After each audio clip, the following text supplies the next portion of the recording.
If you want to think of something really humbling, consider this. 99.9% of the creatures that walked the earth before us are now extinct.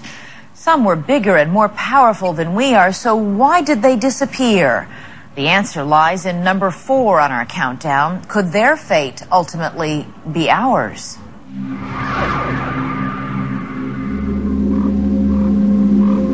When I look up at night and I see a quiet sky, all I could think of is that it's a shooting gallery with wayward asteroids that have us in their sights.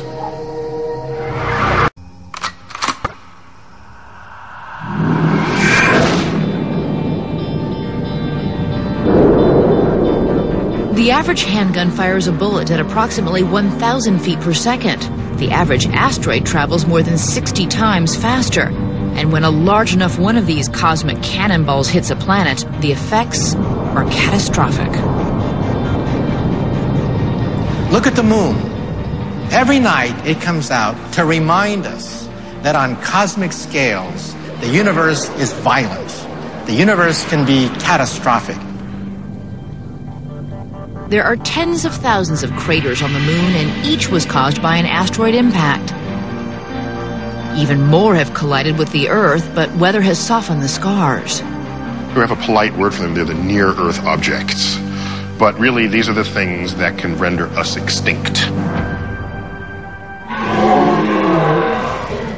The last species to witness a giant asteroid collision didn't live to tell about it. 65 million years ago, there was a major asteroid strike just off the Yucatan Peninsula. That almost certainly was the primary cause of the extinction of the dinosaurs. One of the few species that survived that impact were tiny scavenging rodents that live deep underground. With their main predator out of the picture, 65 million years later, those mammals evolved to take over the planet. It's this two-edged sword. The asteroid that took out the dinosaurs enabled mammals to form whole branches of the tree of life that led to us. So, do you love the asteroids or do you hate them? To keep us from going the way of the dinosaurs, a network of professional and amateur astronomers around the globe are combing the galaxy. They map and name every asteroid they find, and so far they've located more than 100,000. One was discovered recently, the end of 2004. Fine, it was a new asteroid. Who cares?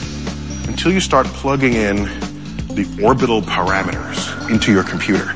You plug those in and then you watch where it goes. You can project forward where you expect to find this thing in the future. You know what we found?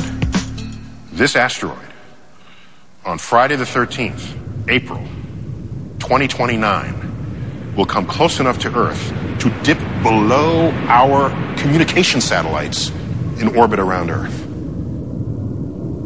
This asteroid, called Apophis, will just miss us on this go-round. However, depending on how the Earth's gravity affects its orbit, we may not be so lucky when it returns 7 years later. Depending on exactly where it passes in 2029, there's a decent chance, small, but a very noticeable chance, 1 in a few thousand, that it will then strike the Earth in 2036, actually on April 13th again. If Apophis does hit the Earth in 2036, the effect would be devastating. It would create a tsunami hundreds of feet high that could race across the ocean at supersonic speeds. It's big enough to create the worst damage to life on Earth in recorded history. While the impact could, Apophis is not big enough to wipe us out completely. And luckily, odds are we'll dodge this bullet. But scientists say sooner or later, Earth will be in the sights of a much bigger asteroid, one big enough to wipe out civilization entirely. I think as we get closer, as that sand of time runs out of the hourglass, it'll be much harder to enforce the rules and to continue the behavior that we had up to that time. I like what they always show in Hollywood. As the asteroid comes, people hear it and they look up and they see this flaming ball moving. These objects are moving 10, 15 miles per second. That is hypersonic. You're not going to hear it, you're not going to see it. It takes it a few seconds from when it first hits the top of the Earth's atmosphere to when it actually touches down. During those few seconds, it glows, not red hot, not yellow hot, white hot, getting up into violet hot.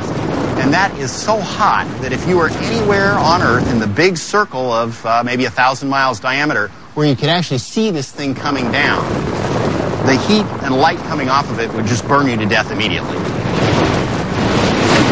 Then it hits, and it starts digging the crater. It takes a long time for a big crater to form, maybe a minute, as the Earth, what you think of as solid rock, gets splashed out by this enormous impact. There would be massive tidal waves and earthquakes, but the worst part would be the gigantic mushroom cloud of debris that would reach all the way into space. An asteroid that size is large enough to thrust large quantities of Earth's crust into the atmosphere. Within as little as an hour, even people on the opposite side of the planet would begin to feel the effects of the impact. If you look up at the sky, and you might see a few shooting stars. Even as daylight, you might see a few shooting stars. Quickly thereafter, you see like 10,000 shooting stars per every square centimeter, several tens of thousands per every square inch. And the entire sky, instead of just being little streaks of shooting stars, would flash up into a rosy red glow, which would look and feel like someone had shoved you into a self-cleaning oven being cleaned. The falling debris would burn up in the upper atmosphere, creating a layer of fire that would blanket the planet. 60 miles below the surface of the Earth would spontaneously ignite into a worldwide firestorm.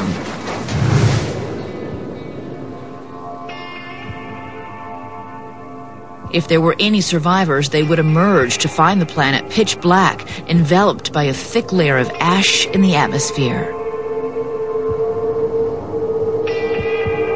After several months, it started to become possible to see again. So you'd go outside and, what you would see is an environment totally denuded of all vegetation and everything flammable. It looked like a very alien, desert-like environment. The sulfuric ash from the firestorm would drop the ocean's pH level to that of battery acid, turning most of the Earth into an uninhabitable wasteland.